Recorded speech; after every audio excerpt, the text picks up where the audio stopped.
It having reached the hour of 5:30 p.m., I am calling the December 5th, 2023 Modesto City Council meeting to order and ask the city clerk to please call the roll. Councilmember Wright. Here. Councilmember Gutierrez-Brayton. Here. Councilmember Alvarez. Here.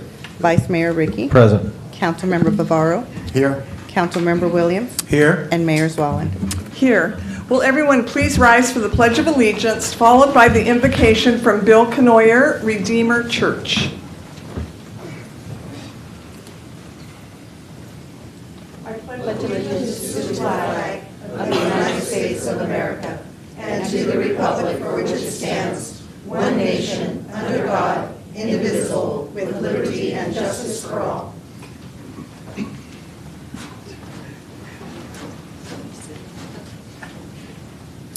Let's pray.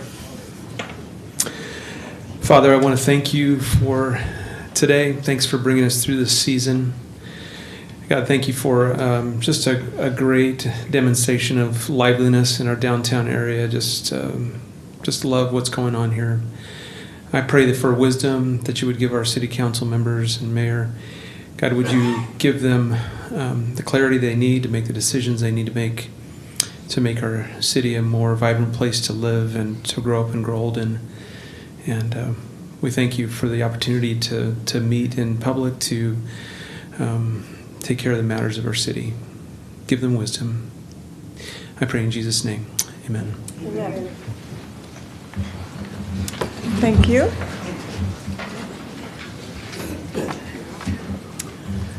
Does the city clerk have any announcements? Yes, Mayor. Just a reminder, public comment is 3 minutes, and there are blue speaker cards at the entrance of the chambers. All right. Do any of the council members have any conflicts of interest? All right. At this time, I will report out on closed session. At tonight's closed session, the City Council conducted the City Clerk's performance evaluation. The Council unanimously concluded that Diane is doing an excellent job. We appreciate Diane's efforts and look forward to continuing to work with her.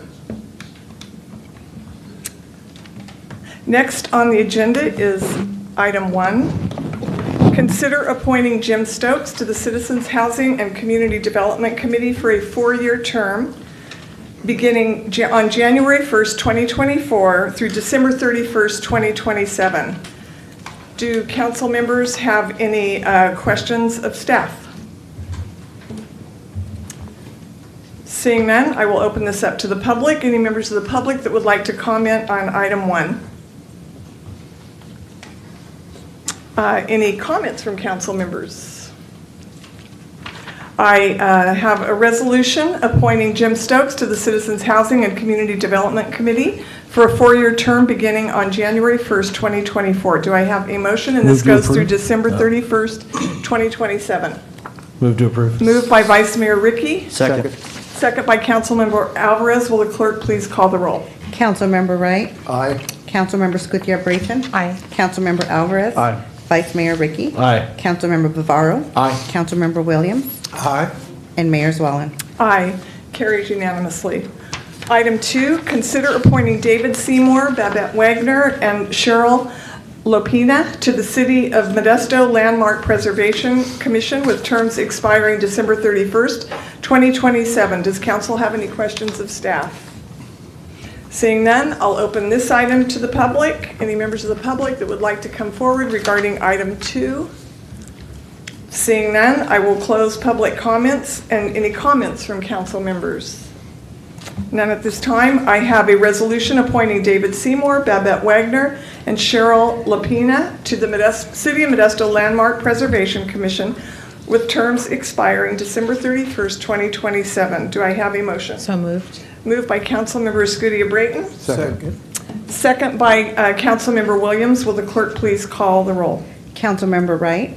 Aye. Councilmember Gutierrez-Brayton. Aye. Councilmember Alvarez. Aye. Vice Mayor Ricky. Aye. Councilmember Bavaro. Aye. Councilmember Williams. Aye. And Mayor Zwallen. Aye. This carries unanimously. As noted on the agenda, public comment will be only in person. Zoom will still be available for viewing and wordly translation. Does anyone wish to speak on any item under public comment? This is for items not on the council agenda, and each person has 3 minutes to speak. I will call from the blue cards in the order that I received them. The first person is Nancy Robinson.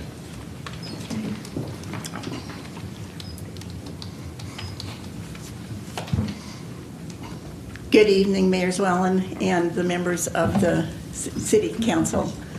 I appreciate the opportunity to be here tonight. My name is Nancy Robinson, and I am president of the Modesto Garden Club. I'm here tonight with a few of our 377 members.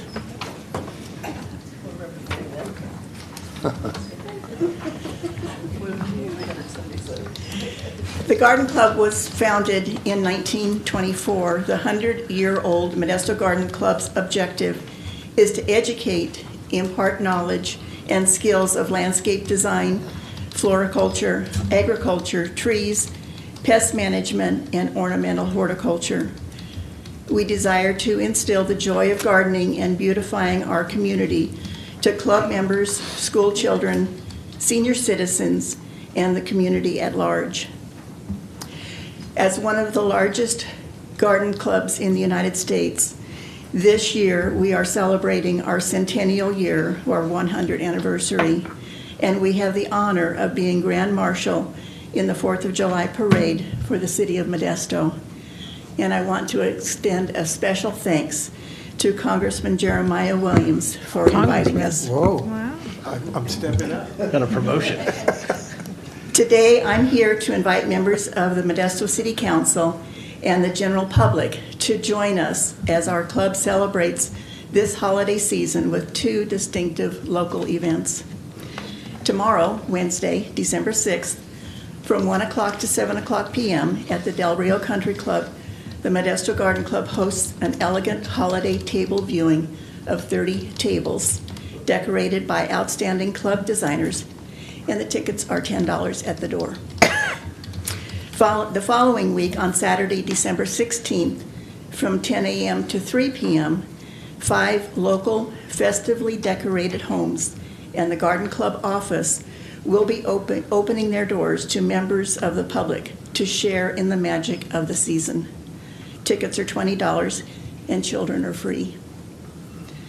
Income from these events support over a dozen of the Garden Club's philanthropic community endeavors, including providing scholarships for college-bound horticulture and landscape students, planting the flower clock alongside the Modesto Center Plaza with over 2,000 plants, establishing and continuing to maintain the Victims Garden located at the courthouse, planting the flower pots twice a year in the downtown Modesto core, maintaining the Senior Citizens Center gardens, and so much more. We welcome our elected officials and the general public to attend these special seasonal events. Please join us. Thank you. And are there any questions? At this time, we just take public comment, so we appreciate that. Thank you so much. Thank you, Mayor. All right.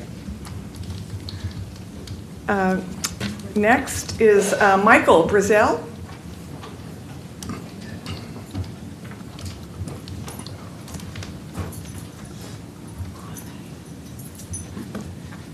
Thank you. Thank you for having me tonight. I'm part of the Downtown Street Team Can you Committee. speak directly into the microphone? Thank you very much. Okay. I'm part of the Street Team Committee, and the issues that we're having is with the local fast food places and them not letting us use their restrooms when we're outside the vicinity of their residents, cleaning them up. So that's one of the issues that we're having. And then the other one is the way that their attitudes are. They shouldn't be disrespectful for the jobs that we're doing cleaning up Modesto. And that's all the problems we're having. That's all I got to say for now. Okay, thank you. for Okay. being here this evening.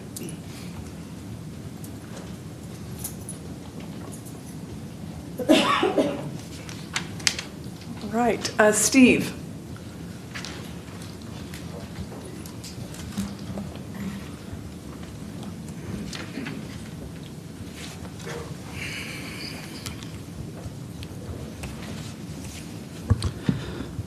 So ever since Modesto police officer Joseph Lamontia stalked, ambushed, and murdered Trevor Seaver, I have been coming here regularly to advocate on behalf of the victims of your police department. I've learned a lot in that time, mainly just that you folks do not give a damn about democracy, and you have no desire for the entirety of your community to be included in the processes of government in this room. I have been literally targeted and harassed by this body. Mr. Alvarez and Mr. Bavaro have plainly stated from their seats of power statements that definitely would qualify from what I know as defamation of character. They have stated that I intentionally disinformed the community with the intent of sowing mistrust and discord. I don't think it was discord. I might be getting the wording off a tiny bit. This man called me a coward from his seat of power, and I would remind all of you that people have a lot of valid reasons for not being able to be here every single week for the entirety of the meeting. Shame on you. Absolutely shame on you. It's disgusting. I heard it. I came back in here to have a conversation with him. By that time, the meeting was over. I walked up and intentionally stood on this side of this wall to speak with you, at which time you became very angry and you ran around to come up into my face and you verbally assaulted me.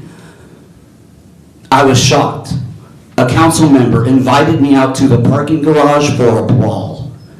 You witnessed it. Y'all witnessed it. Brandon and his boys witnessed it, and none of you give a damn, and you're laughing at me right now. Which reminds me of another really disgusting thing you do, which is you guffaw and you mock people who speak. You called the widow of one of your police department's victims stupid while she spoke. You guys have used neo-Nazis as an excuse to silence the community. I'm disgusted. I have been literally verbally threatened by this man. I had a pleasant conversation with you over the phone. You politely agreed with a lot of what I had to say, and then proceeded at a later time to tell me you weren't going to do anything about it. I want something done about it. I'm very afraid that the serial killer Joseph Lamontia will be allowed to return to our streets. How long will it be before he kills again, and what will you do about it? I want to know what you're going to do about it the next time a Modesto police officer murders someone. And I want an explanation of why you think it's okay to literally verbally threaten to assault me, to name call from your seat of power, to mock people who can't be here all the time. Would you mock me if I was in a wheelchair, sir? Now I have to get up at 5 in the morning, so if I leave, are you going to make fun of me because I didn't stay long enough to fight with you? Okay, Steve, your time's up. Shame on you guys. You know damn well the difference. Okay? You guys are like, your authority has been completely diminished by your ridiculous targeting and harassing of me. All right, next is Derek Castle. Don't be staring at me like I see you staring at me. That's what I'm talking about, Sue. Talk to your dogs, scumbags. Good evening, Mayor, Council members. As you know, I've been advocating that we provide an overnight warming centre for unsheltered men for every night of the winter months. And I got a very nice response from city staff this week, last week, and I'll quote, saying, "The Modesto Gospel Mission currently operates an overnight warming centre and makes their dining hall available for individuals experiencing homelessness. In brackets, this is different to the program for women and children at the chapel.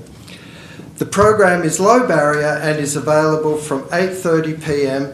to 6 a.m. and is available 7 days a week." So I was really surprised, but I was happy because I didn't know that there was going to be an overnight 7 days a week shelter, warming centre for homeless men, just like they were doing for women. So excitedly, I got in my car last night and I went down to the shelter to have a look at it in action. Unfortunately, though, it's not quite true. They don't actually have a 7 days a week warming centre there for men at the Gospel Mission. What they do is they, if it drops into the 30s, then they'll open up the dining room. But that leaves many winter nights when unsheltered men are out sleeping in the cold, in the rain, and like this morning, in the fog. They told me that so far they've just done it the 3 nights. The facts are that when the shelters are full, which they are at the moment, on many winter nights there is nowhere in Modesto for unsheltered men to go to get out of the cold. Even if it's not in the 30s, every winter night is cold and unhealthy to be sleeping outdoors. To be honest, I don't care who does this. I don't mind if the Gospel Mission has helped to be able to open up on the other nights during winter, or the Salvation Army has actually indicated a willingness to operate such a program 7 days a week during the winter. They have space in their dining room, they have portable cots, they could start immediately. They just need someone to supervise overnight. For the unsheltered, we have something for the women, and that is fantastic. I applaud the Gospel Mission for what they're doing for the women. But for unsheltered men, I'm not asking for a full year like for the women, just for the next 12 weeks until the end of winter. Please, Mayor, Council members, ask City staff to look into what can be done and report back next week at the Council meeting. Thank you very much. Appreciate it. You're welcome. Next is Taylor McGuire.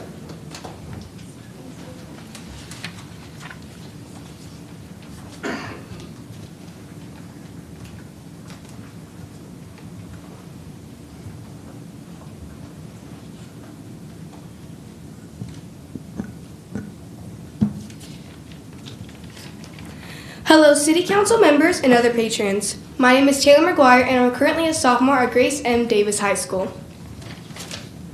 I want to communicate my appreciation for your time today, and especially those who have taken extra time to help us on our journey as an organization by listening and supporting our cause. I'm a representative of the Park Youth Committee, which is a group of high school students that reside in the Modesto area with similar interests and passions that involve the environment. We work with the Tuolumne River Trust organization to recognize the status quo of the environment and parks around us and what we can do to make an impact. Our goal is to bring equity to parks in West Modesto that lack amenities, such as our priority parks to James Marshall and Robertson Road. We have collected and reviewed data and feedback directly from the community to target the issues they feel the most passionate about. To try and achieve this, we have been working with All Children Thrive to create a resolution that addresses the inequity in distributions of funding for the parks in Modesto.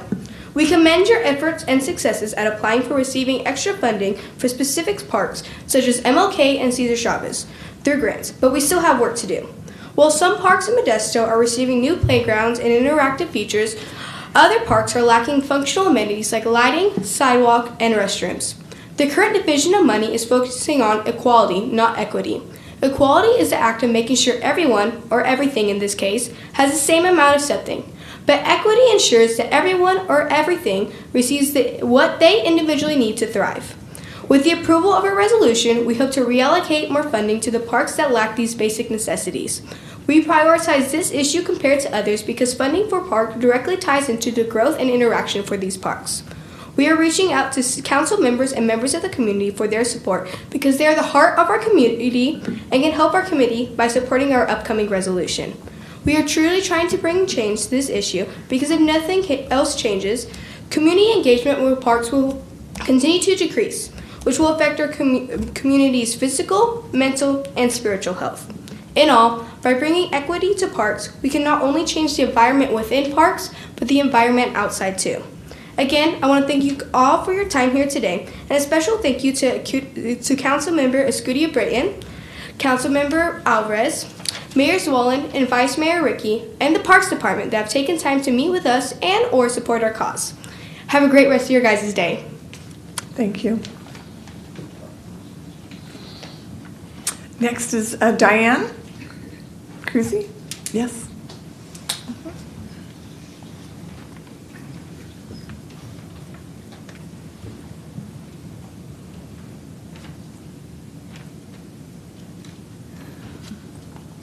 Greetings. I'm Diane Cruzy, Modesto, and I'm here because, well, I'll tell you what. My words here say, do you think it's cold tonight? Well, it's not as bad, obviously. But is anyone here planning to sleep outside? Do I have anybody raising their hands? No, I don't. Tonight and every night that's cold is part of our ongoing emergency. 24/7 warming centers for homeless are missing.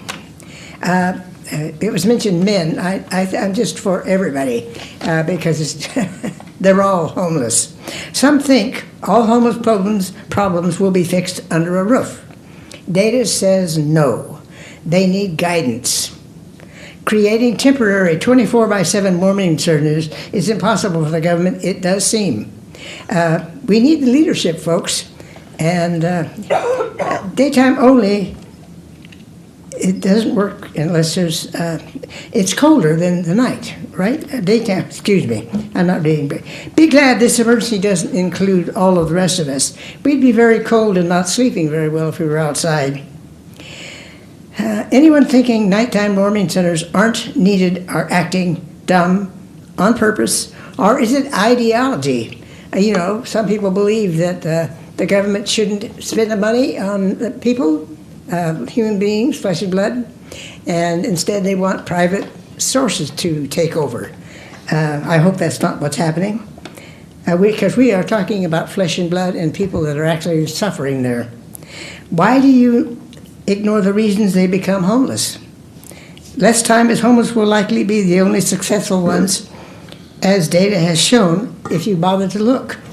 $21 million is what government is spending to renovate the Travelers Motel for temporary homeless housing. The result is 56 units, $375,000 per unit is what my math says. I don't know if you might want to check. The rest, all the homeless people, they will freeze because winter will be ongoing before done to house even 55 persons, that is. Afterwards, the remainder, many will wait. You will be patting yourself for a job well done, but you're going to have to pardon me because I don't say good job because there's too many people out there not being helped. Now, I don't really understand why you can't get together, you and the county, and solve this problem before people get more sick, more dead, and more homeless out there. So I implore you, please try to do something different than what you're doing now, which is not doing. Thank you very much. Please take care. Thank you. John Frayling.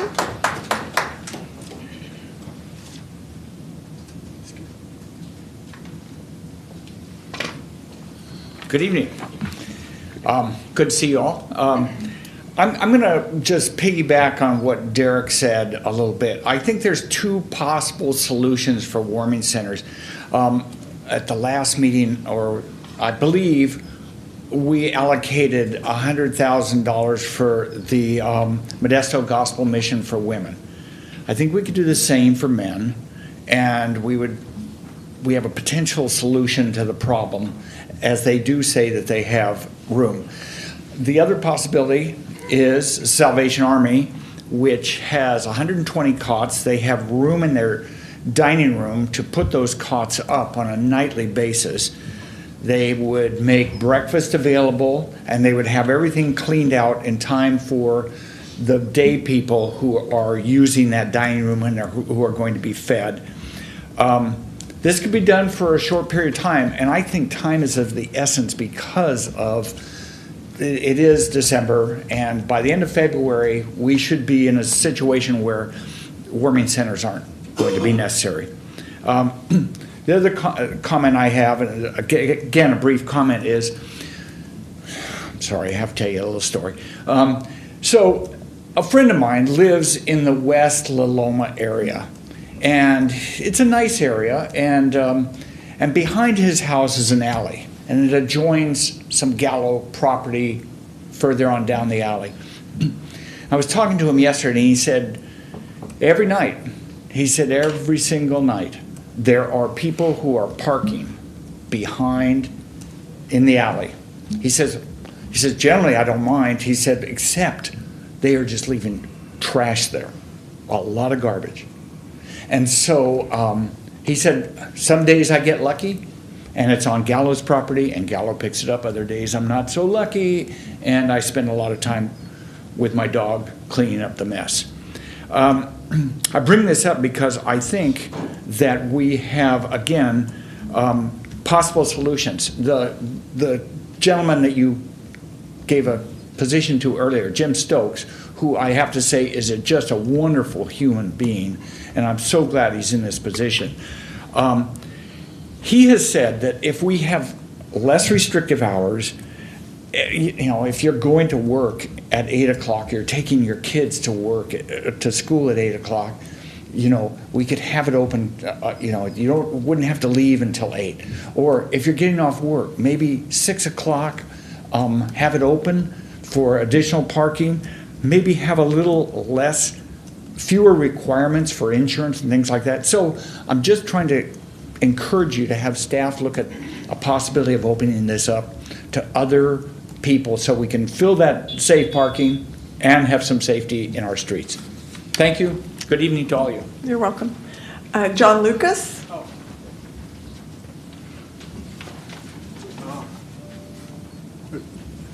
Good evening, Mayor, council members.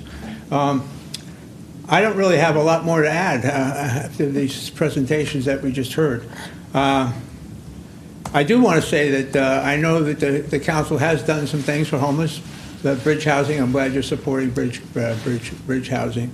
Also, the safe parking, which has some problems right now with some of the restrictions on who can park there, and of course the day center.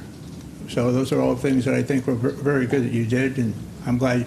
But we still need to do more, and the more you heard from the speakers in front of me, who so eloquently put it, more than I could. The winter's temperatures, we do need a 7-day,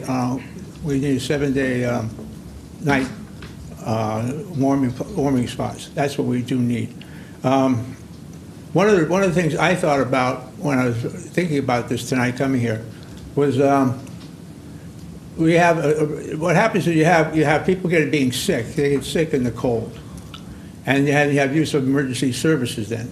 So you have more use of emergency services when people are sick and they're cold. And then sometimes I think it leads to death. Because cold weather and sometimes some illnesses don't lead to death. So when I was thinking about this, I thought, I want the council to make this a priority. So I'm hoping to see by next week, this is on the agenda, or at least be talked about or voted on, or come to some situation on it, some conclusion on it. So that's basically all I had to say. The emergency services were the things that I think that we could cut down on because people do get ill, and I guess I don't have to tell you, Mayor. You're a nurse, and you know people don't do well, and you've probably seen them come in when you were a nurse. So, thank you. Bye. You're welcome. Next, Mark Brown.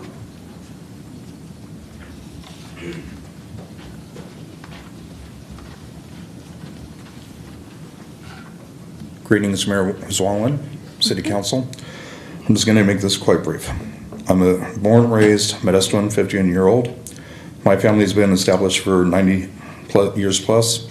I'm a devoted, loyal, and respectable citizen who volunteers to maintain and keep ordinance of Modesto's cleanliness by picking up garbage daily.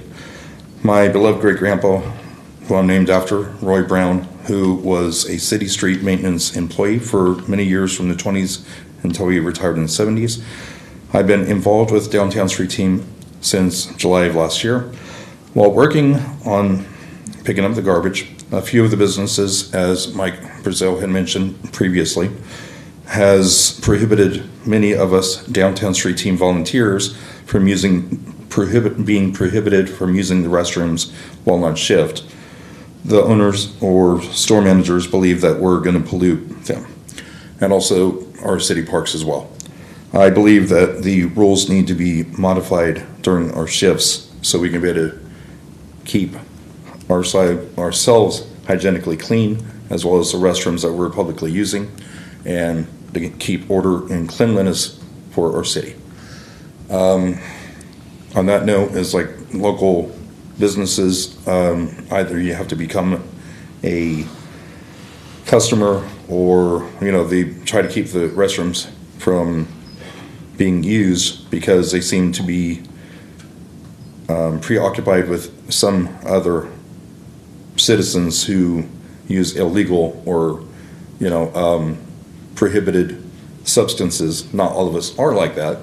We don't use substances ourselves, and we're trying to better our lives. So at the same time, the issue on hand is about the restrooms.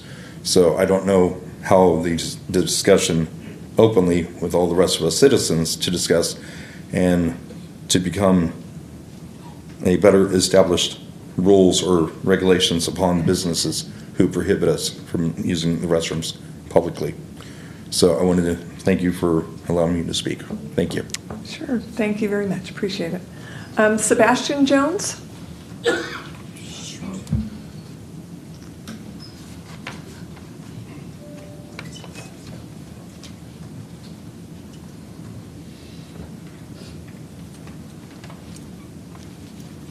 Oh, excuse me. Good afternoon, Mayor, City Councilman, David Wright. How you doing today? Well, I stand before you and I'm asking for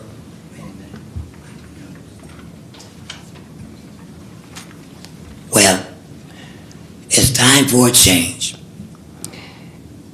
I'm coming to you because of the 10th Street Plaza. It's time for a change. We need to get the numbers, get rid of the numbers and put a name on the 10th Street Plaza. A couple of weeks ago, our fellow city councilman, Jenny Conora, went on to glory. I say this here because she was a natural, and I understood that. You may say we bumped heads more than once because we're both naturals. But I thought about it after I listened to a lot of testimonies at her reception. And what perfect fitting, because she served the county, the city, and others. The last time me and her sits on the same aging board for the county for quite a while. And she made it her mission to come in for the last time. But it's time for this 10th Street Plaza. It's time to put a name on it. I'm gonna see what kind of love that she's gonna get, because she's deserving. I know you're probably sitting there looking at me like, wow, Sebastian, what a change. No. You look at a person's effort and what they do in life. She was a fighter, and I can recognize that. So I'm coming to the city council, and you guys don't have to wait no 3 years to do this. It can be done. It really can be done. And I would like if you guys would put this on your agenda, because it's time to 10th Street Plaza. We're probably the only one left in California with a number of a city facility or a county facility. It can be Jenny Canor Plaza or Jenny Cave Plaza. It needs to be done. and I can't find no other person, but I can find her. What she dedicated her life in this city. My time is up. I do let the public know that I am disabling my vocal cord, and they took 2 minutes from me. Thank you for your time. Thank you. Next is Arthur Fabella.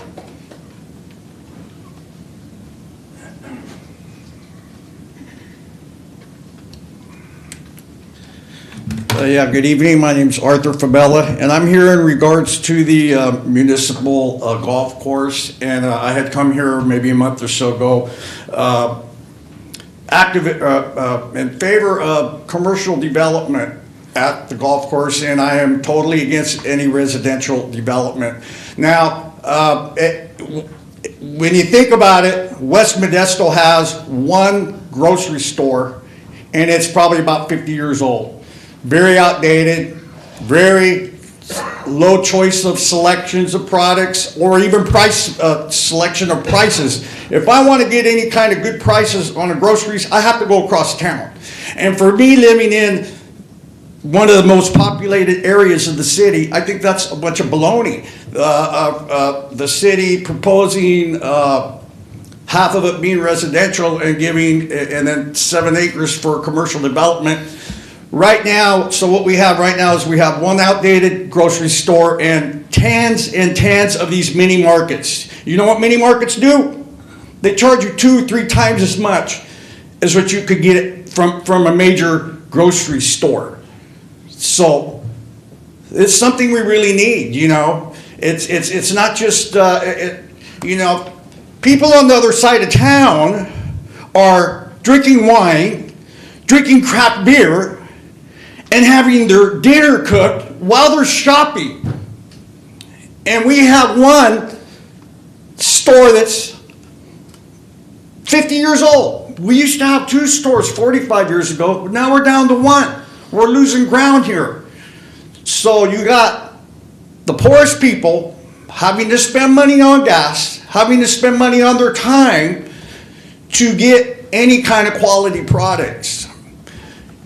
It's something that the community needs, and there's many reasons that we will talk to you about in the future, but that's like the beginning. That's like number 1. It's just, we all hear about systemic racism. That's systemic racism. You have the poorest people spending the most money for the same products, and that's baloney. This municipal golf course is really our big chance to totally change West Modesto, to make it an inviting place. To build more homes is not going to make it more inviting. To have modern commercial development, that's inviting. And with all the nearby improvement projects, such as the river and the courthouse, just to name a couple, it's something not only the community needs, but the city needs. And I look forward to speaking more on this topic. Thank you. You're welcome. All right. That's all the blue cards that I have. Is there anyone else that would like to speak, come forward and speak under public comment? This is for items not on the agenda this evening, and 3 minutes.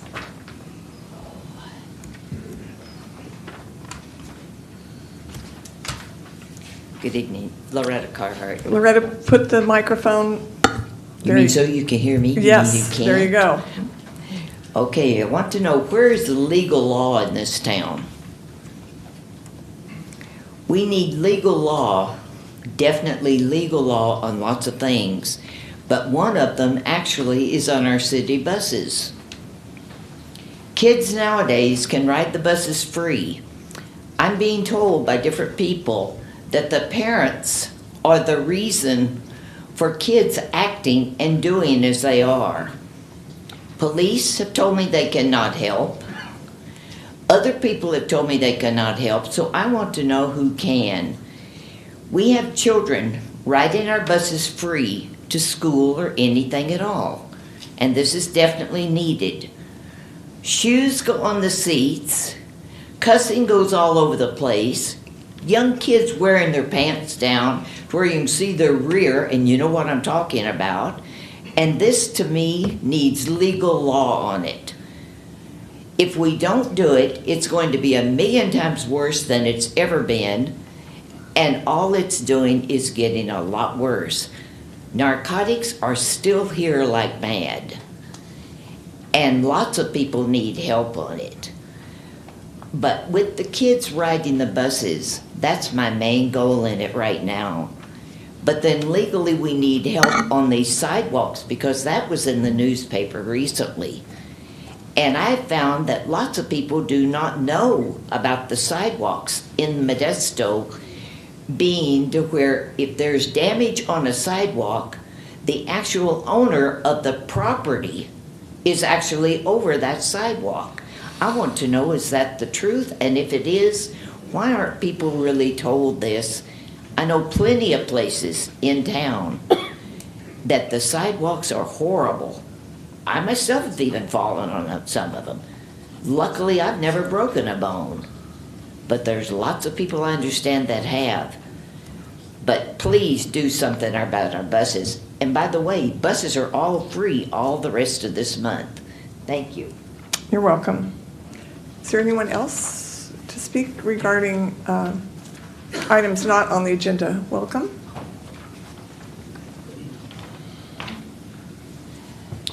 Mayor, City Council, on behalf of Modesto, or Cruising Culture Modesto, I'd like to congratulate David Seymour, Babette Wagner, and Cheryl Lopena to the appointment for Modesto Landmark Preservation. Hopefully they will be a key role in participants in looking at trying to preserve A&W Root Beer that has now been officially closed last week. I went to the last day on Wednesday. It was kind of a heartfelt moment to see something go. That's been a historical part and also a growing part of Modesto because of American Graffiti, among other historical things. Then I went Sunday. They were giving out free root beer floats, so I was able to get one for the last time there too. Also, I'd like to thank all of you for a great job on the Christmas parade Saturday night. The car clubs, specifically Ronfla's, like to thank to be allowed for their participation. Oscar with his classic with Councilman Bavaro, and the Ronfla's for Councilman Ricky. They cherished that moment. It was a very memorable time. And also, I agree with Sebastian about changing the name of 10th Street Park, and his suggestion, I think, is a good idea. And that might be something that could be looked at in the near future, if not sooner. This Friday, we were invited by Johnny Garcia with the Modesto Latino Chamber of Commerce and Stanislaus to participate at the Christmas Carnival at Modesto Gospel Mission. So you'll see a few of our classic cars there, and hopefully we'll see some of you coming through. It's from 1 to 5, and we're looking forward to being a part of that also. And so other than that, thank you, and if we don't see you before Christmas, have a good and Merry Christmas. Thank you. Thank you. Any other public comments at this time? All right. Next on the agenda is consent items. An item may be removed from consent and discussed at the request of a member of the public or council member. Is there anyone on the council that would like a consent item removed for further discussion? Councilmember Bavaro? Yes, Mayor. An oversight on my part. I went through a briefing yesterday and I read this material, and it dawned on me that TNS International Maintenance Company and TNS West are actually clients of mine, and so I need to recuse myself. Which items are those? I'm sorry, items 9. Just one item? I hope so. 9, yes. All righty. Thank you for that information. Is there anyone in the public that would like an item removed from consent for further discussion or comments? Seeing none, will the city clerk please read the consent items? Yes, Mayor. Item 3, consider approving the minutes from the November 14th, 2023 council meeting. Item 4, consider approving the mayor's appointments to the City of Modesto standing committees and city council liaison committees and appointment of a vice mayor for the 2024 calendar year. Item 5, consider approving the recommended budget adjustments to fiscal year 2023-2024 annual operating and CIP program budgets. Item 6, consider approving the 4th amendment to the joint exercise of powers agreement between the City of Modesto and the County of Stanislaus for emergency dispatch services to extend the agreement to June 30th, 2024. Item 7, consider approving an agreement for the Railroad Crossing Quiet Zone Consulting Services with Rail Pros of Irvine, California for a total amount not to exceed $304,949. Item 8, consider approving the annexation of property, annexation number 1, approximately 24.62 acres into the City of Modesto's Community Facilities District CFD number 1, CFD number 2021-1 Wood Glen, and authorizing the levy of a special tax upon the annexation area. Item 9, there will be a recusal from Councilmember Bavaro. Shall I read the title now, or we're going to vote on that separately? We'll vote on that separately. So I will go to 10. Item 10, consider accepting an informational report for the September 2023 Accounts Payable Payment Register and Void Report. Item 11, consider accepting an informational report for the May and June 2023 grant applications and awards. Item 12, consider accepting the monthly investment report for August 2023. Item 13, consider accepting the plans and specs for the Park Turf Reduction Phase 1 project and award. It's approving, I believe you said accepting. I don't know if that makes a difference. But. Item 13, consider approving the plans and specs for the Park Turf Reduction Phase 1 project and awarding a construction contract to Marina Landscape Incorporated out of Orange, California, and the amount not to exceed $376,690. Item 14, consider approving an agreement with Verde Design Incorporated to prepare construction documentation for the Mary E. Grogan synthetic turf replacement project for a total amount not to exceed $88,000. Item 15, consider approving an agreement with Todd Groundwater out of Alameda, California for the groundwater sustainability plan update and annual reporting for years 2023 through 2028 for a total amount not to exceed $1,994,601 on behalf of the Stanislaus and Tuolumne Rivers Groundwater Basin Association Groundwater Sustainability Agency and the associated equitable project cost sharing and reimbursement agreement. Item 16, consider approving an engineering services agreement with West Yost Associates of Davis, California for the Chicago Paradise Area Straighten and Replace Water Main Project in the amount not to exceed $1,134,933. Item 17, consider approving the purchase of 4,320 square feet of real property at 5132 South Avenue in Empire, California, owned by the Stanislaus Regional Housing Authority for $26,073 plus 10% and $10,000 in closing costs to be used for the Well 312 treatment system and flush line project. Item 18, consider approving an agreement for material handling services with Seacon and Son Trucking Incorporated out of Modesto and California Materials of Stockton for a total amount not to exceed $2,375,000 over 5 years. And item 19, consider approving an agreement with Olea Networks, Inc. out of Bee Cave, Texas for large commercial water meter health analytical software and technology for a total cost not to exceed $1,500,000 over 5 years. All right. May I have a motion to approve the consent calendar as read? Motion to approve. I have a motion by Councilmember Wright. Second, but should it say motion to approve with the exception of 9? All right, motion to approve the consent calendar I said as read, but with the exception of number 9. I have a motion from Councilmember Wright and a second from Councilmember Scudia-Brayton. Will the clerk please call the roll? Councilmember Wright. Aye. Councilmember Scutia-Brayton. Aye. Councilmember Alvarez. Aye. Vice Mayor Ricky. Aye. Councilmember Bavaro. Aye. Councilmember Williams. Aye. And Mayor Zwollen. Aye, passes unanimously, and we will excuse Councilmember Bavaro. Would you,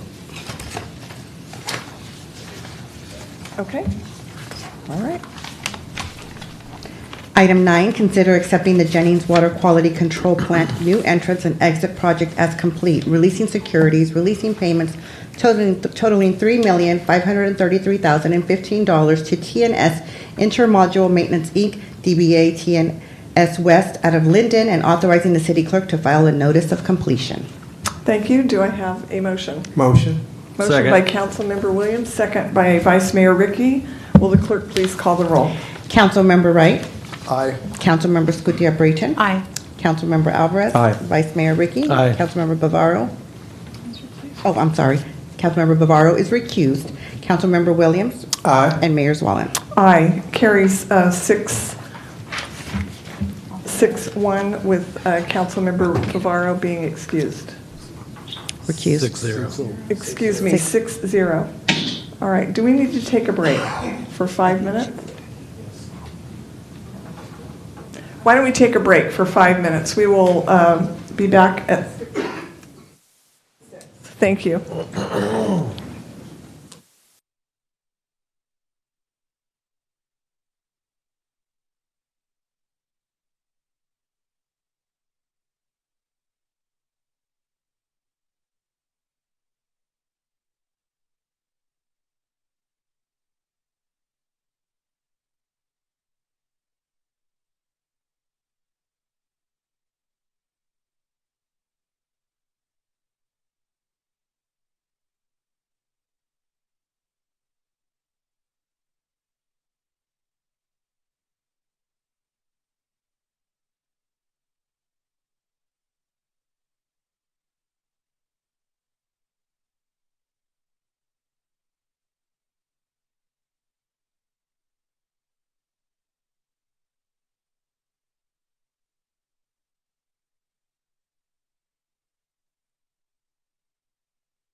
Next on the agenda is council comments and reports.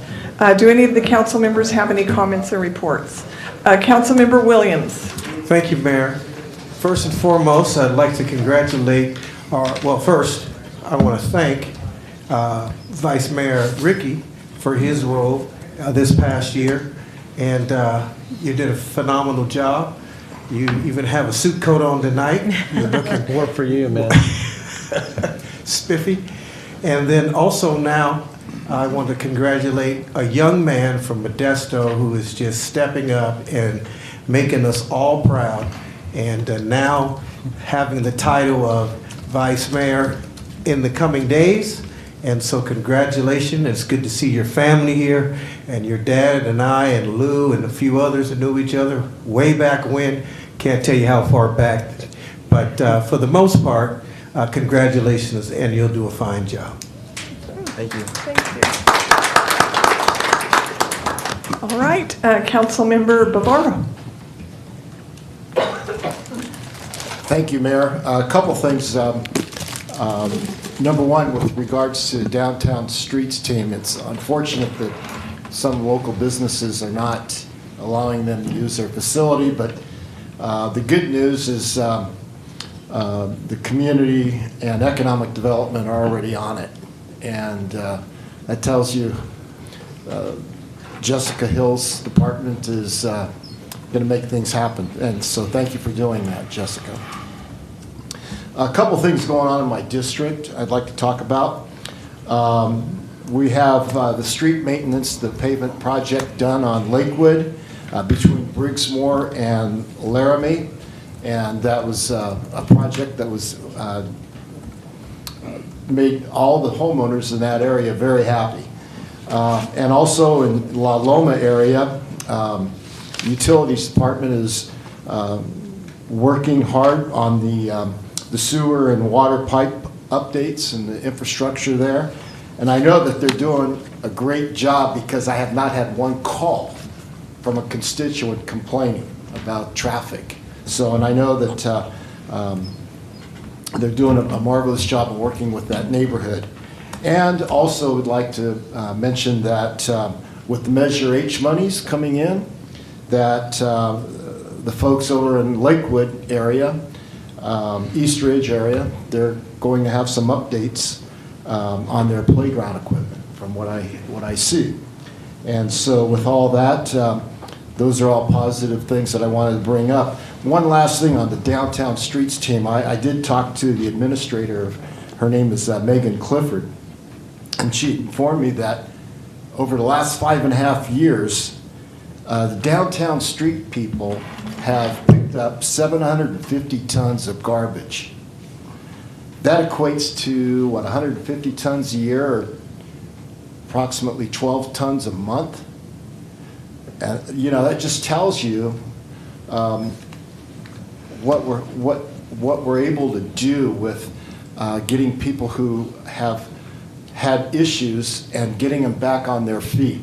And the Downtown Street Team program is one of those programs that is a great investment by the city, and we need to do everything we can to keep this program in existence. Thank you, Mayor.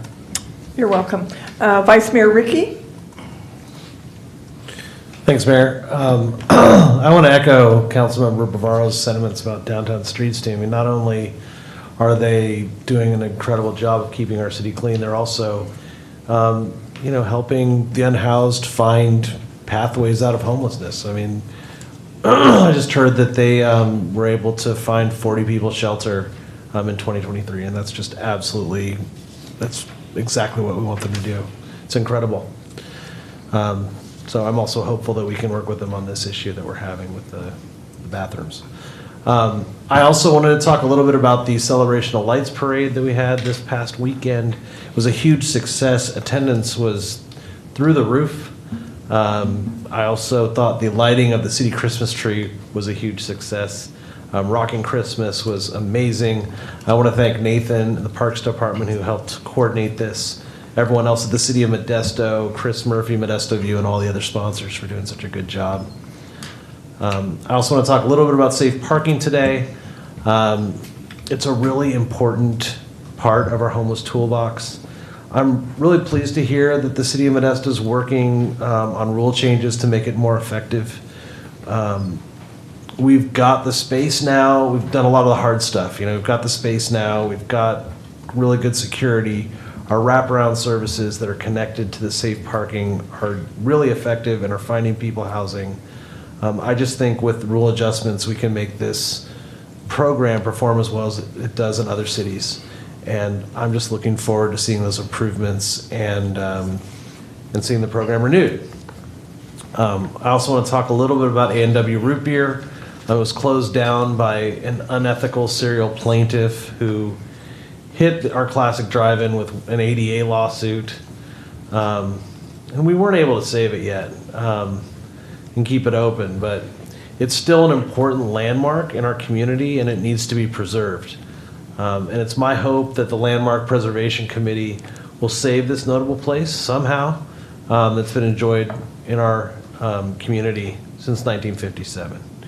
And finally, bridge housing is something this council's worked on. It's a critical first-tier solution that we see as a good way to reduce homelessness. If you have any properties or services that can support this mission, just Google Modesto Homeless RFQ. That's Radical Frank question, RFQ, and fill out the form. And that way we can all work together and continue to improve our city. Thank you, Mayor. You're welcome. Next, Councilmember Scooty Brayton. Thank you, Mayor. This past week, Modesto was put on the map by being the hosting city to a Clean Air Summit. It was a summit that convened leaders from the federal government, state government, and local government to celebrate the accomplishments that collectively the Stanislaus County area has done in improving air quality. They basically, one of the ways this was accomplished was through incentives and grants that are afforded to farmers to replace old equipment with new equipment that has less emissions than the old ones. And as a result of these programs, these grants and incentives, over 12,000 pieces of old equipment were replaced with new equipment, therefore contributing to better air quality, and that was immense. And the head of EPA, the federal government, in conjunction with CARB, California Air Resources Board at the state level, drew a resolution, and it was signed here at our very own backyard, Modesto Center Plaza, that applauded this effort. And don't get me wrong, we all know we live in a valley. Air quality is there's area for improvement. We've made leaps and bounds in improving air quality over the years. But again, we live in a valley. It's very challenging to have perfectly clean air, but we're making good improvements in that area. There's lots of work to be done. One of the other items that was discussed at this 2-day summit was fireworks. And how to mitigate the effects of poor air quality on the 4th of July. Single-handedly, the 4th of July night is the worst air quality of the entire year because of the small particles that are emitted from the fireworks, whether illegal or not. So it was discussed what programs, what initiatives can be implemented, because there is a funding source that we could ascertain to perhaps have alternate ways of celebrating 4th of July with the new and improved technologies such as drone technologies, whereas before individuals would burn traditional fireworks. Now there could be a fireworks display with a drone that is customized, individual local individuals can be recognized, there could be music, it could be quite a entertaining experience. So just different conversations, nothing was formalized, but this 2-day summit, again, addressed various ways to address air quality, improving air quality in the city of Modesto, therefore having it being a better place to live for family and have our businesses here and so on and so forth. Also, I would be remiss in not mentioning the event that we did in celebration of Lori Smith, who was our longtime Director of Parks and Recreation. Under her leadership, the city really just did immense work, great work in our over 76 parks in the city of Modesto. She did it with just a smile on her face and just with her own beautiful wit, and she did a great job, and we wished her well in a celebration that brought people from the community and those that worked with her to wish her off well. So I was glad to be part of that. Thank you. All right, I just have a few comments that I would like to make, and the first being I would like to thank, since we are in December, Vice Mayor Ricky for his service as Vice Mayor, and I'm really looking forward to having Eric Alvarez, Councilmember Alvarez, as the Vice Mayor this upcoming year. He is extremely articulate, he's strong, and he serves with great resolve, and I have been thoroughly impressed with his commitment to our city, and I look forward to having him assist me in this role in the upcoming year. There's a few activities that I feel like we were involved in that the community at large was involved in, and it really speaks to Modesto and to the residents and to the generosity of the people that live in our community, and also the diversity. And that one of those is the Salvation Army Kettle Kickoff. That event, as was mentioned at the event, there are many other cities in the United States of America that are much more prosperous than the city of Modesto, yet we raise more money here than any other city in the country.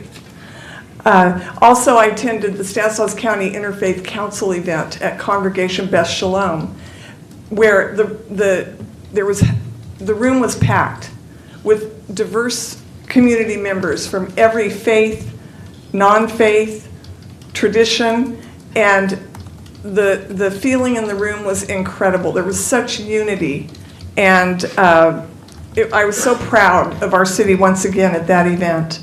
Small Business Saturday, we mentioned that at our last meeting. It was upcoming. That was going to be an event that was not going to happen, but the DID and the DMP Downtown Modesto Partnership stepped up. Those groups stepped up and they made it happen, and downtown was once again electric. People were in every art gallery, shopping, every small business, and just having such a great time. Smiles on their faces, people were safe, it was clean, it was an incredible experience. We had our tree lighting in the South Modesto, with South Modesto Business United. It's at Crow's Landing and Hatch Road. Several of us were there. That is also another positive, joyous event. If you have a chance, drive by it, see the tree lit. It's absolutely beautiful. And they had really great hot chocolate. And then, as was mentioned, our holiday parade, which just couldn't have been any more beautiful. The streets were packed. Everyone was out enjoying this season, and it was really fun to be a part of. And I hope that if you do not attend, that you'll attend some of these events next year, and just know that we really appreciate all the residents that participated in them. All right, Councilmember Alvarez? Vice Mayor Alvarez. Well, I think it starts officially in January. Okay. Thank you, Mayor. Just brief today. I want to highlight some of the comments made by a couple of members of the public about the Muni Golf Course being used as residential or commercial. In my conversations with the community and various stakeholder groups since I got elected over the past over the past year, I've had a lot of conversations with folks who want both, not exclusively one or the other. So I'm going to be advocating for both mixed use there on that 54-acre plot of land, and there will be more community engagement to come in this new year. On November 27th, in the vein of events, I attended South Modesto Business United SMBU, it's annual tree lighting to kick off the Christmas season. And tomorrow they will be hosting their annual posada or gift giveaway. In years past, they've donated over 5,000, I would even venture to probably more than that, toys to the South Modesto community. Myself and a couple of my colleagues will be present there tomorrow night. I also want to give a special shout out to Scantless Car Club for partnering with the Red Shield of Modesto on the south side of District 2 and of Modesto on their annual toy drive this past weekend. Over 700 children will be receiving gifts and holiday cheer this year because of the selfless service of the car community to our community at large. I also want to thank the Scantless Car Club and the Red Shield Center for inviting the series mayor, Javier Lopez, and myself to be a part of this effort. And I also want to now give a special thank you to Mayor Zwollen for entrusting me with the responsibility to serve as vice mayor for this upcoming year. It's a responsibility that I'm looking at as a responsibility more than any personal want or desire. I think it's important to have that at the forefront of my mind when in any leadership position, that it's a responsibility rather than a selfless or a personal interest. And I'm very, grateful to my family, my mom, my dad for being here today, my brothers and my sister for supporting me and putting up with a lot of my venting outside of these meetings. So I'm very grateful to the City of Modesto and the residents of Modesto for trusting me to lead and to serve them. And I look forward to serving as vice mayor in this coming year. Thank you. All right. Thank you. Any other council members with comments or reports? Seeing none, does the city manager have any comments or reports? All right, next item on the agenda is hearings. A hearing to consider adopting an amendment to the general plan approving the 6th cycle housing element for 2023 to 2031. We will have Jessica Hill. Good evening, Mayor, City Council. Jessica Hill, Director of Community and Economic Development. So for a little bit of background, the housing element is a section of the general plan that's required by state law and must be updated every 8 years. The City of Modesto's new housing element is due by December 31st, 2023. Each housing element includes 8 sections, which we'll go over today, and includes our past accomplishments, our housing needs assessment, affirmatively furthering fair housing, constraints on housing, sites and resources, goals, policies, and programs, sites inventory map, and our outreach. So for the first section, this section reviews the previous housing element's goals, objectives, and programs and compares what was planned in the previous housing element to what was achieved and determines where the previous housing element met, exceeded, or fell short of expectations. For context, the city was required by the state to plan for 6,361, where we always provided for or planned for a surplus, and so we had 8,616. Of that, as of December 2022, we've only completed the 2,064 units. Next up is the housing needs assessment, which evaluates characteristics that informs housing needs, including population trends, demographics, employment trends, household characteristics, housing stock characteristics, inventory, and market conditions. So for context, our population grew by just about 15,000 over the last 10 years, or 2010 to 2020. The age group of our population, 65 to 73, actually grew by 6,200, and then also significantly for the 60 to 64 by 1,800. 1,433 persons were experiencing homelessness, and 16,000 households were extremely low income, and then the unemployment rate was up by 0.7%. So the goal of affirmatively furthering fair housing is to combat housing discrimination, eliminate racial bias, undo historical patterns of segregation, and lift barriers that restrict access. What it has to include in this section is a summary of our issues, an assessment of our fair housing enforcement and outreach capacity, an analysis of segregation patterns, an assessment of contributing factors, and an identification of fair housing goals and actions. So the city currently engages with Project Sentinel and will continue to provide funds for Project Sentinel to help combat these fair housing services.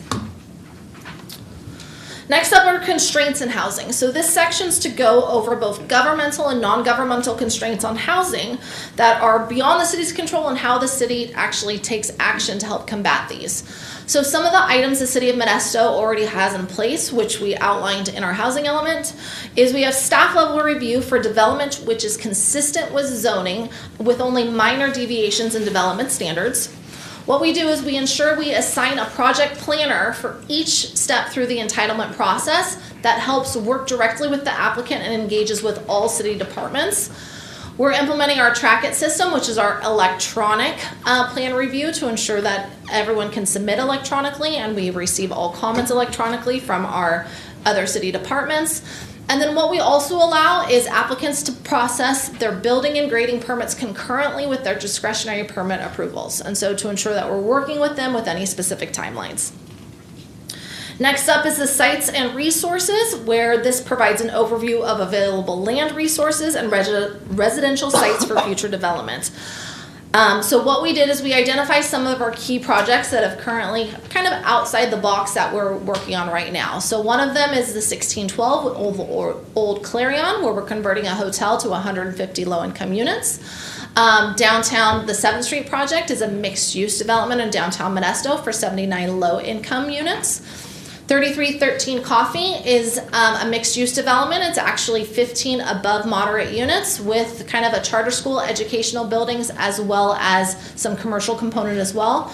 And then 3600 Dale Road is an infill lot which consists of 44 multifamily units, and the building permit for the project was issued in June of 2023.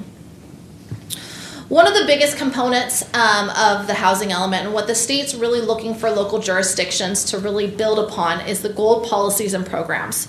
And so what they're doing is instead of just cities planning for the development of these units, they're saying how will we assist with development of these units to have them actually happen.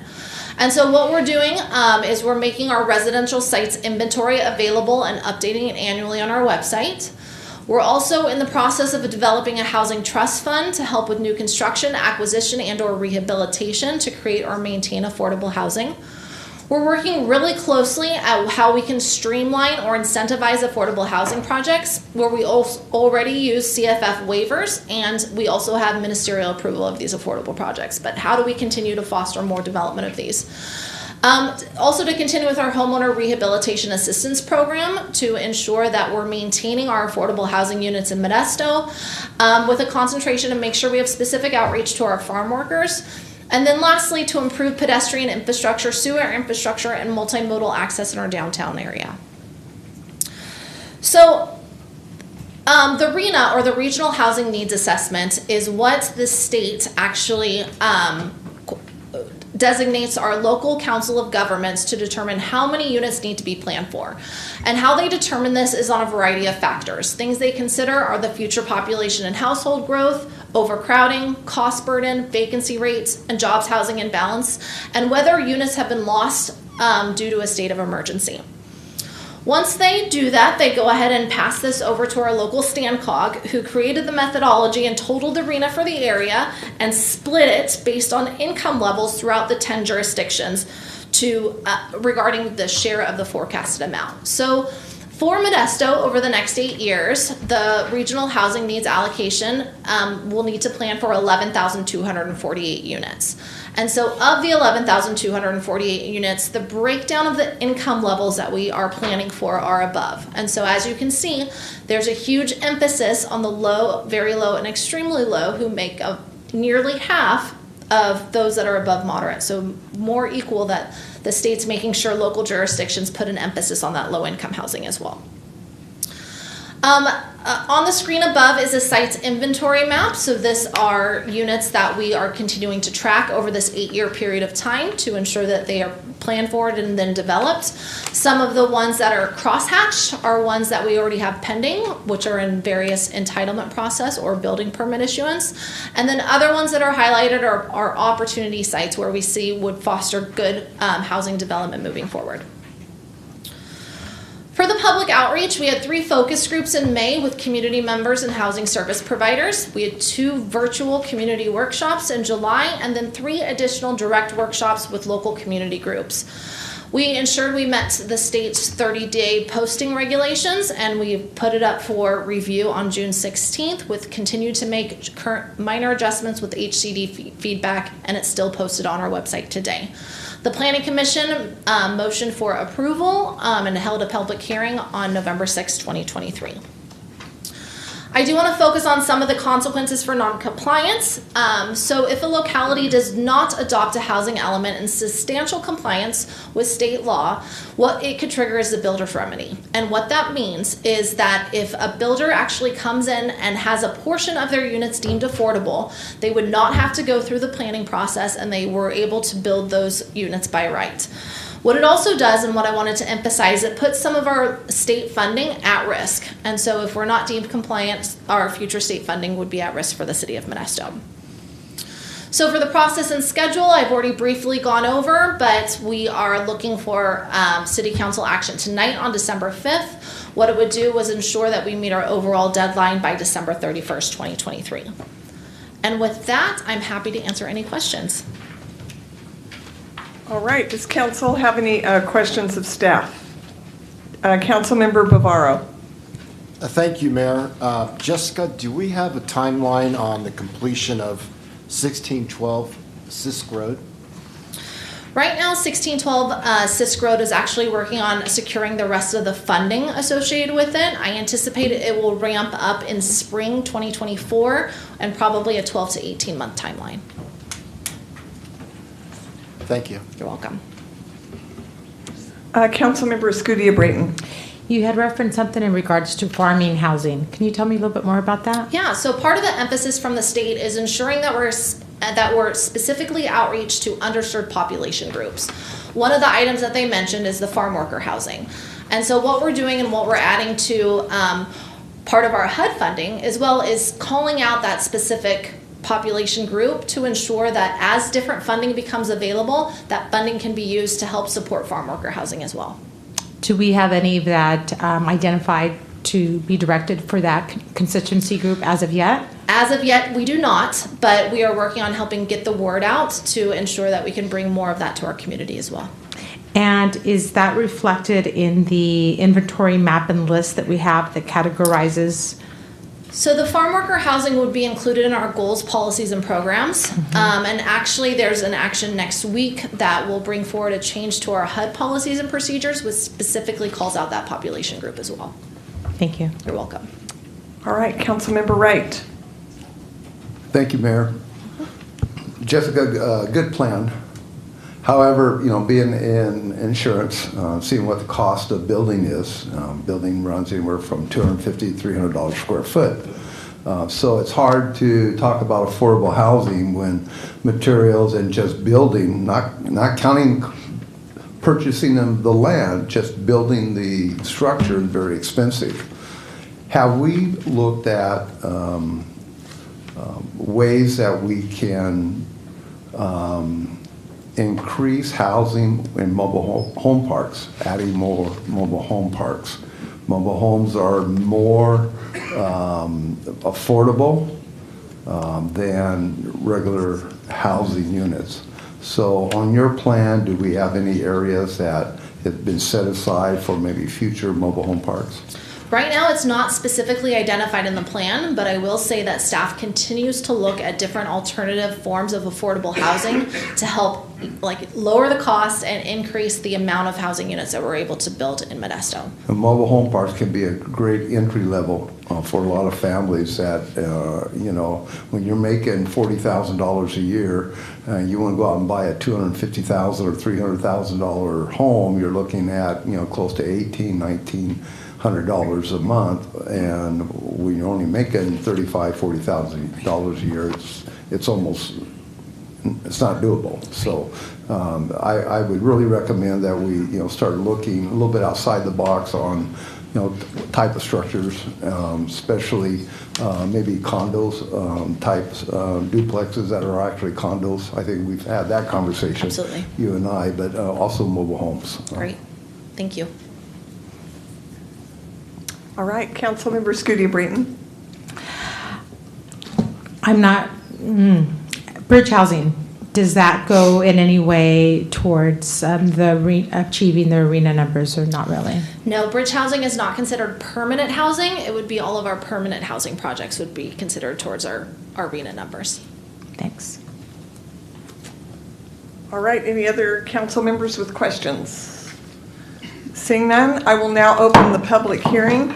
Are there any members of the public that would like to come forward regarding item 20? All right, sure, welcome. Good evening. I have one question. If the North Modesto project and the 7th Street project, the low housing, if those projects, both of those projects cost about $80 million. And I just asked my wife, she's in the real estate business, and I asked her to show me what sold in Modesto the last few months, what for sale. And you know, she showed me 143 units that sold or for sale for $22 million. It's almost like 25% from 80 millions. And that's 143 units. Now, the North Modesto project, which it's a North 9th Street project, it's 52 units. It's all pretty much motels rooms. And the project on 7th Street, you have 1 bedroom, 2, 3 bedrooms, apartment, whatever. But anyway, I know Mr. Ricky told me he understands my frustration, you know, but this is rules that come from the government, from Sacramento. But you know, I'm amazed how easy it's to spend money. That money comes easy, money go easy. And I think it's your people's job to talk to the people in Sacramento and show them what you can do with $80 million. How much money you can save to the community and how much more places you can build or buy and put people in. And you know what? I know you don't like to listen to people that not going with your belief, but let me tell you something. If you just let somebody like my wife show it to you, you'll see how much money you can save. Like I said, she showed me apartment complexes, duplexes, 143 units for $22 million. Now you're going to spend $80 million on 131 units. That 52 of them is just pretty much motel rooms. That's what it is. So I think, you know, before you agree on something, you need to kind of investigate how you spend your money wisely a little bit. Thank you. You're welcome. Are there any other members of the public that would like to speak regarding item 20?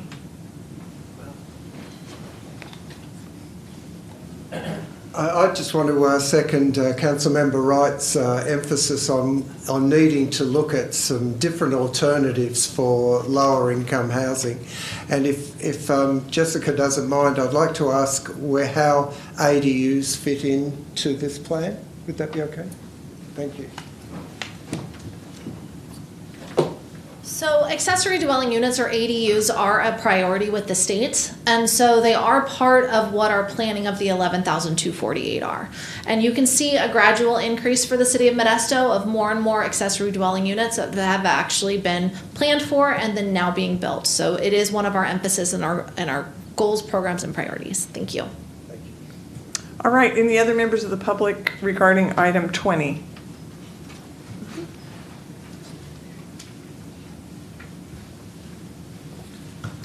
I agree with Councilman David Wright on affordable housing, and think out of the box, because he mentioned mobile homes, but also modular homes. is another one to maybe consider, because they can put them on an actual concrete spider form foundation, like a tract home used to be back in the 70s and early 80s. So that might be another resource to consider to make it more affordable, because I always hear affordable housing, but then when you go and look into it, they could be $400,000 to $500,000, and I don't know what's so affordable about that in some cases. Some of them are up for $700,000. I guess they call that the normal priced home now. So that'd be something, I agree with Councilman Wright, that's a great idea to consider, because people that make $40,000, $50,000 a year, they can't afford $400,000 or $500,000 homes. So, thank you. You're welcome. Any other comments from the public? All right, I will close public comments. Any council comments regarding item 20? Councilmember Bavaro. Thank you, Mayor. Do I have permission to ask a question to Jessica? Yes. Follow-up question. Jessica, are mobile homes classified as permanent housing, or because you can move them around? Some of the things that we have to look towards for state requirements is that permanent foundation component. So how it does count is if they're put on the permanent foundation. I'd have to look in kind of details of other regulations if we were to have more mobile home parks and how those would be operated. But to my knowledge, it's the permanent foundation of more modular units. Thank you. All right, Councilmember Wright, comments? Yeah, thank you, Jessica. Just on clarification, I think you know me when I say mobile homes, I mean modular homes and mobile homes and any type of homes that they can bring in, put together, even S2 Rs? S2 holdings? Yeah, S2 whatever, or smaller type of homes and type of thing. Because those can be manufactured very inexpensively compared to a 12, 13, 1,400, 1,500 square foot home. So when I refer to mobile homes, I think you understand where I'm coming from, modular and also the S2 type of housing. Thank you. Thank you. All right, Vice Mayor Ricky. Thanks, Mayor. Again, sorry, quick question. Just because you've made this plan, that doesn't prevent us from trying to do something with mobile homes, right? Necessarily, or correct. So right. this is yes. Yeah. So my comment is, I appreciate the work that your team did on this. I think it's a really good path for our future, and I think City of Modesto should be excited about the work that we've done here, because there's a lot of cities in this state who haven't even started on their housing elements yet, and they're going to get in a whole bunch of trouble with the state of California as a result. So I appreciate the effort. Thank you. All right, any other comments? I too am appreciative of your work. I think that this is transparency in action, and there's a problem, and there's a great need, and it's right there. So I'm glad that we're also, as you mentioned, doing the work to promote people, developers, others that are interested in building housing in Modesto to come talk to us. Thank you very much. So I have a resolution approving an amendment to the Modesto Urban Area General Plan to replace the 2015 to 2023 housing element with the 2023 to 2031 housing element, Chapter 4 of the General Plan, and authorizing the city manager or designee to make all non-substantive changes to the housing element to make it internally consistent, or to address any non-substantive changes or amendments requested by the Department of Housing and Community Development to achieve state certification of the housing element, and that such changes by the city manager shall not change the policy of the city or include any legislative action. I have a motion by Vice Mayor Ricky and a second by Councilmember Williams. Will the clerk please call the roll? Councilmember Wright. Aye. Councilmember Scutia-Brayton. Aye. Councilmember Alvarez. Aye. Vice Mayor Ricky. Aye. Councilmember Bavaro. Aye. Councilmember Williams. Aye. And Mayor Zwallen. Aye, carries unanimously. Item 21, hearing to consider accepting the capital facilities fees annual report for fiscal year 2022-23 and making findings related to each of the fee categories. Welcome. Thank you. Good evening, Mayor, members of the City Council. Peter Ibrahim, Infrastructure Financing Program Supervisor.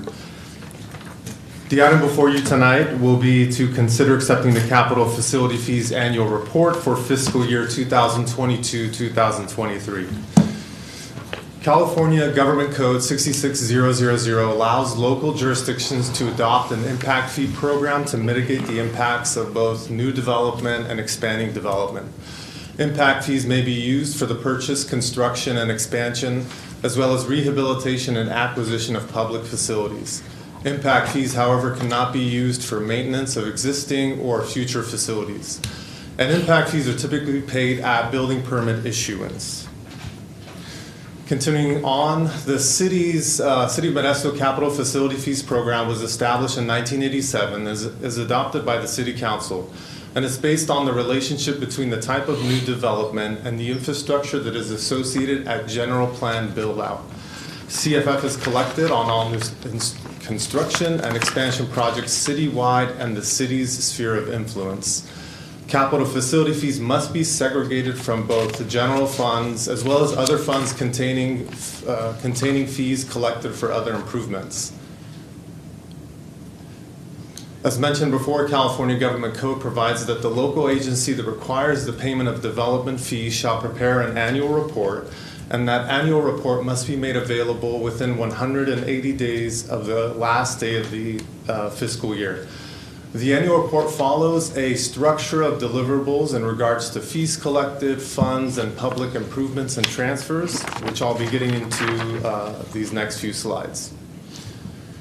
So the next series of slides are annual reporting requirements as a part of the collection of development impact fees and are also available in the CFF annual report. So the funds that are listed here, streets, public transportation, air quality, and parks, police capital facility fees contain a description of each fund and what the fees are collected that are used for.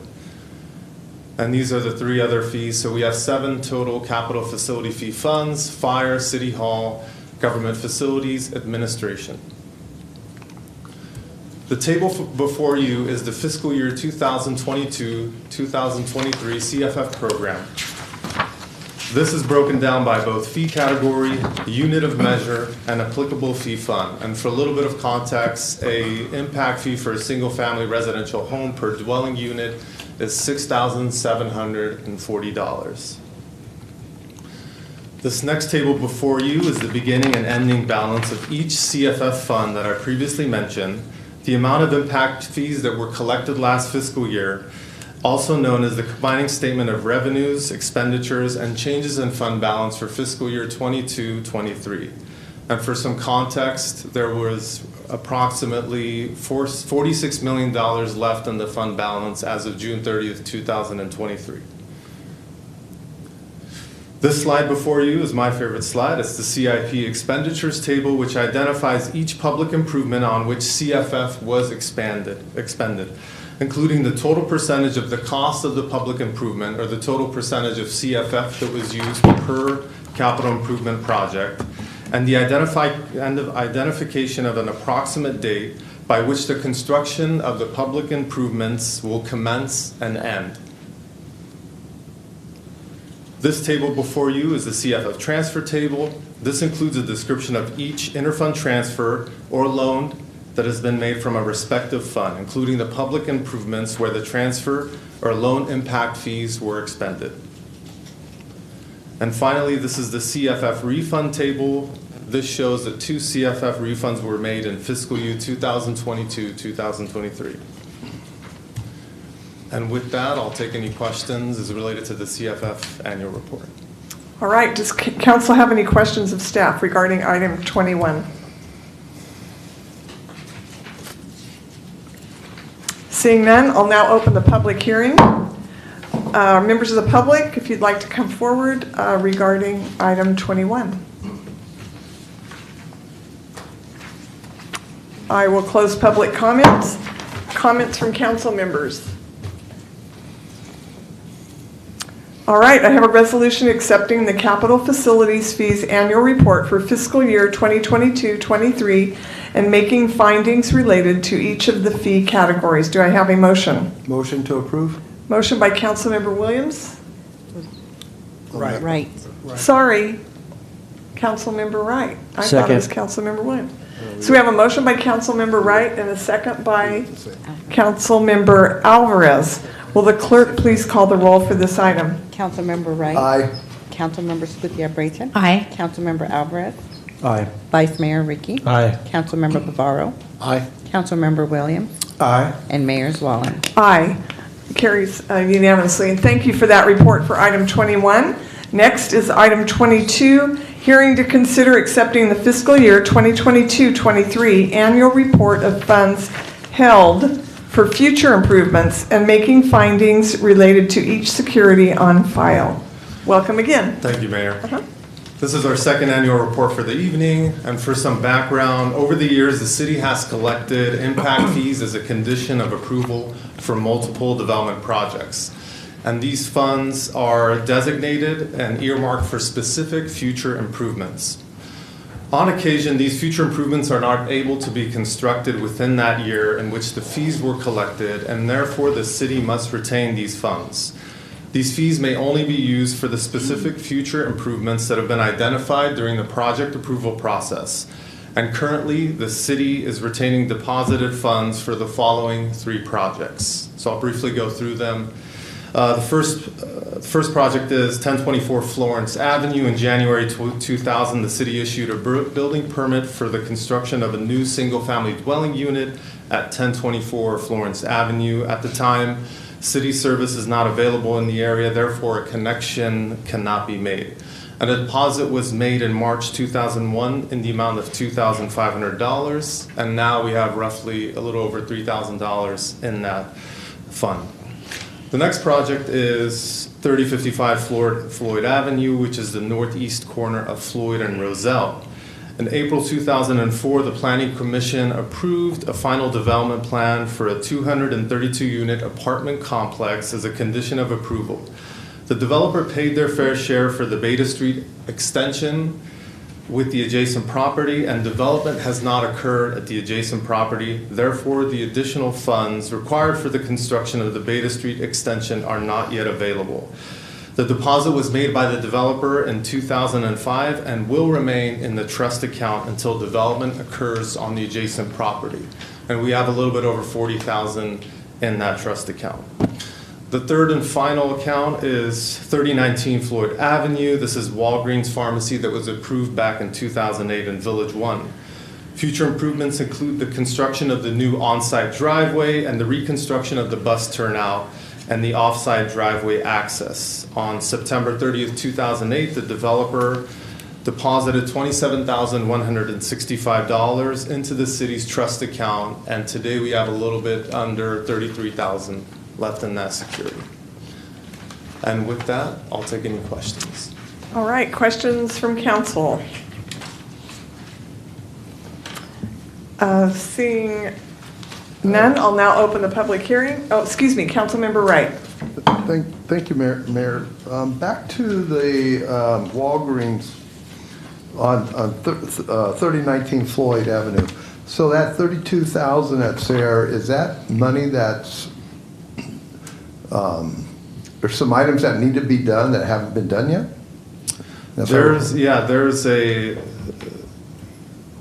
The project was approved with the existing driveway in its current location, but until development occurs to the north, those funds will be held in that account. The applicant has entered into a reciprocal access agreement with the city, and as a condition of approval, deposited funds for the future improvements include the construction of an on-site driveway, the reconstruction of a bus turnout, and the off-site driveway access. I get it. Thank you. All right, any other questions from council members? Seeing none at this time, I will open the public hearing. Are there any members of the public that would like to come forward regarding item 22? I will close the public comment period and any council member comments. Seeing none, I have a resolution accepting the fiscal year 2022-23 annual report of funds held for future improvements and making findings related to each security on file. Do I have a motion? Motion to approve? Motion by Councilmember Williams. That was Did I? right. Why am I saying it's? You sound like him. I wonder if there's a better way we could do this. I don't know. I'm reading. Okay. All right. Motion by Councilmember Wright. It's a second. Second by Councilmember Escudia Brayton. Will the clerk please call the roll? Councilmember Wright. Aye. Councilmember Escutia Brayton. Aye. Councilmember Alvarez. Aye. Vice Mayor Ricky. Aye. Councilmember Bavaro. Aye. Councilmember Williams. Aye. And Mayor Zwalin. Aye, carries unanimously. Wondering honestly if somebody, if you want to make a motion, maybe push the button and then I see your name. Well, that's Congressman Williams and Councilman There Wright. you go. Because It's just the day. if I don't hear It's just the day. the voice, I'm guessing, and I'm always concerned about process here. All right, next on item on the agenda is new business. Item 23, consider an ordinance amending section 11-6.05, charges for metered water service of Chapter 6, collection of public utilities charges of Title 11, Public Utilities of the Modesto Municipal Code to establish a water rate surcharge for new water connections located outside of the city's water service area. All right. Thank you, Mayor, City Council. Jessica Hill, Director of Community and Economic Development. So a little bit of background, City Council policy addresses that city can offer extension of water service into unincorporated areas and through a will serve request. And our municipal code requires that City Council approval is for all the extensions of those water services that are within the city limits and outside of the city limits. So for context, the Community and Economic Development Department has been approached by many developments who are interested in the City of Modesto water service but are outside the City of Modesto limits. So the potential increase in water service agreements, so there's a potential increase for the cost of these water service agreements. However, no mechanism in place to recover the higher costs associated with delivering services outside the city service area. Whereas the city is under no obligation to supply water to properties outside the city limits or sphere of influence, it's a completely discretionary action. So in order to address these inquiries staff continue to receive, we researched 22 different cities and found 3 that apply a surcharge for customers who are outside their respective limits. Ceres, who pay 1.5 times, Galt, which pays 1.25 times, and then actually Lodi, which pays 150 times more. So what staff is proposing is to proceed with an ordinance for water services agreements using a hybrid approach. So to have a surcharge of those that are outside the city limits but within the sphere of influence of 25% more, and those that are outside the sphere of influence to charge 50% more. County islands and the unincorporated areas will not be subject to surcharge. And so since the property owners are voluntarily agreeing to pay these fees as a condition of receiving the service, they would not need to go through any public hearing process or a Prop 218 process. Revenue that is collected, if this were approved for the surcharge, will be deposited in a separate water utilities fund to offset the cost of providing water service outside the city service area. Additionally, the surcharge will not apply with areas where the city has an obligation for water service because the city took over the role of water purveyor in certain areas, such as Del Este. And since we took over the water purveyor in those areas, the provisions of Prop 218 would apply and we could not charge more. So here's a summary of what the increases would look like. So this is for the one-time building permit issuance of the water connection charges. And so here you see the different levels of service, or the amounts of service of the size of the lines, of the 25% increase and the 50% increase. And then it also would increase the monthly rates. And so here you see the metered water rates if it was inside 25% more within the sphere of influence and 50% more outside the sphere of influence. Here showcases the map that the blue is within the Modesto city limits, and then the sphere of influence is that dotted blue line. So as we got to this point, this item was reviewed by the Economic Development Committee on November 1st, and the committee approved to forward the item to council. To proceed with the surcharge in the city service areas, the city would have to adopt the ordinance tonight, amending the municipal code and authorizing the surcharge. Next week, it would be the second reading of the ordinance, and the surcharge would take effect 30 days following that. If it is adopted, all water service agreements will be updated, so the property owners establishing these new connections outside the service area would acknowledge and voluntarily agree to pay the increased rate. And with that, I'm happy to answer any questions. All right, does council have any questions of staff? Councilmember Wright. Thank you, Mayor. Jessica, so I know in years past we have taken over, I think, 2 different water districts. If there was a water district that we took over in the future, would this increase charges affect them or not? So, I mean, I'm going to call Will Wong up here, who's the water special. He knows everything water. I think it would be something we have to look at and what the conditions were when we took it over, but we'll be able to speak to that. Good evening, Mayor, members of council. I'm Will Wong, Director of Utilities. Councilmember Wright, do you mind repeating that question again? Yes. So we have taken over, I think, 2 different water districts over the years, if I'm not mistaken. I think Grayson and then also Del Este, correct? Del Este was part of, Grayson is part of Del Este. Okay. So we took over Del Este in 1995. Okay. So my question is, let's say there was a water district outside the city limits that wanted us to take over their water distribution and take over their wells. Would this new fee be charged to them, or would they be grandfathered in because we're taking over their water district?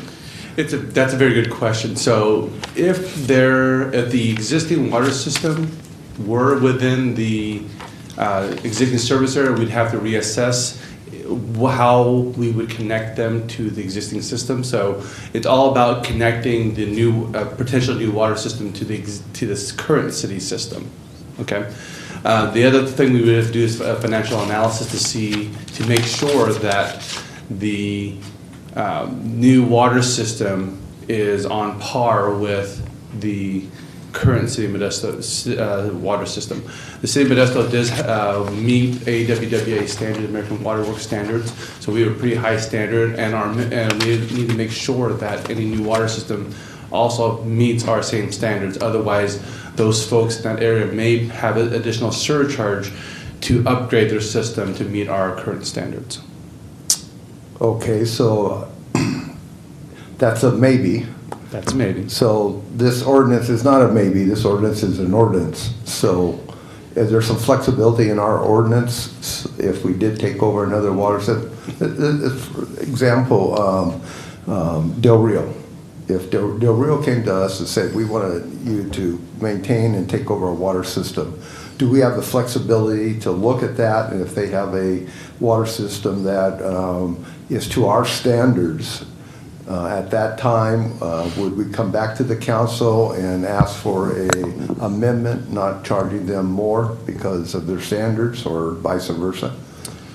We would have to take a look at the system. So anytime an outside water system would like to connect to the City of Modesto, we'd have to look at the full system to see if they meet the standards and also meet our water quality requirements. Otherwise, they would be I wouldn't say a burden, but they could end up costing the City of Modesto additional money just to connect. And I'll jump in here. I think these are almost 2 different things. If we're looking at somebody connecting to an outside water system that currently exists, there would be a separate agreement that would come into place that we would be bringing forward to council that would specify any types of charges or fees that would be associated with them coming into our system.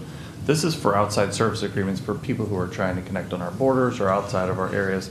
I think the water systems are just a little bit different. And outside of the ordinance, any conversations we have with a water system would be coming here to the council, which would actually have certain provisions in it regarding fees and costs and things of that nature. Thank you. And Mayor, if I could quickly Sure. add. This is our city attorney, Jose Sanchez. And I apologize, I'm not there, feeling a little bit under the weather. But as far as also when we look at our water systems and when we take over, we'll be doing research if that would come up regarding whether now, because it's our water system, whether Prop 218 would also have us be charging the same rates as if it is our water system. So we'll take a look at that. That's a great question. We'll have it researched as well regarding what are the limitations in the law regarding whether they can be charged more or whether they would need to be charged what our residents are charged, since it would now be our system. But we'll do that analysis when that comes up as well. Thank you. Thank you very much. Next, Councilmember Williams, questions? You sure it's not right? Stop. I see your name. I can read. Okay, I may it was not wrong. I'm sorry. hear when I'm trying not to right, figure. it was wrong. I can read your name. Jessica Orr, Will, the matrix for the 5/8 service to the 12-inch service, is the size of the piping correct? And then what is the norm? Are we doing more residential connection if we do the connection versus the industrial, which would probably be the 12-inch, right? Right. The 5/8 is our minimum size that we currently have, but typical residential is 1 inch. A lot of the will serve letters that we do receive are for residential, so the 1 inch would be applicable. Thank you. This way folks aren't fearful for these large numbers. Most of it is for the larger numbers are the industrial sites. Correct. Yeah. All right, Councilmember Scooty Brayton. I don't know if this serves to clarify or to add more confusion, because we've talked about systems, water systems, we've talked about commercial, the larger pipes, but as I understand this who would be subject to surcharge would be those parcels, those property owners, correct? Not the development site, not the community, not the system, it's the property that has a parcel attached to it, correct? That is correct. And nor would it be the property developers that develop a community. Again, this surcharge would be bared on the burden of the property, who owns the property parcel, the property owner, the individual. The physical person would have to apply for it and then agree to this higher rate, yes. Okay. And you did reference county islands in the city's unincorporated areas would not be subject to the surcharge. You also mentioned the Del Este, but are there any areas that are disadvantaged that aren't county islands, that aren't in the city's unincorporated area that might be impacted? Again, communities that are disadvantaged.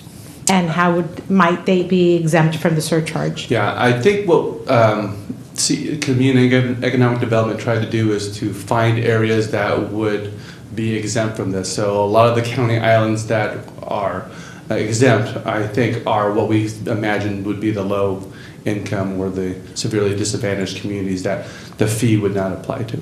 And to also note too, these county islands are within a general plan area. So again, that's the reason why they would be exempt from the higher charge.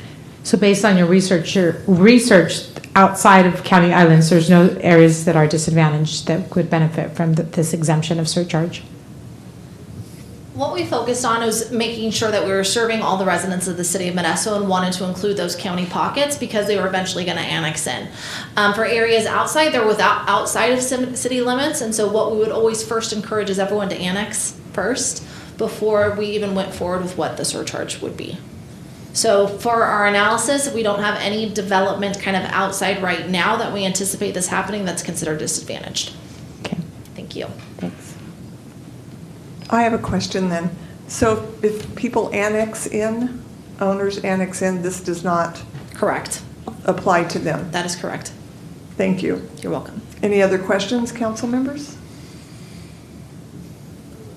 All right, seeing none, I will open this up to the public. Are there any members of the public that would like to speak regarding item 23?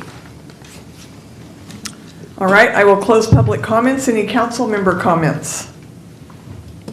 Then I have a motion introducing and waiving the first reading of the ordinance amending section 11-6.05, charges for metered water service of Chapter 6, collection of public utilities charges of Title 11, Public Utilities of the Modesto Municipal Code, to establish a water rate surcharge for new water connections located outside of the city's water service area. Do I have a motion? Motion.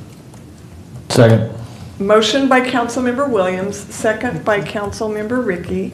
And will the clerk please call the roll? Councilmember Wright.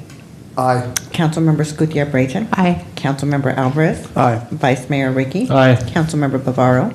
Aye. Councilmember Williams. Aye. And Mayor Zwalin. Aye, carries unanimously. Thank you very much, everyone. Are there any matters too late for the agenda?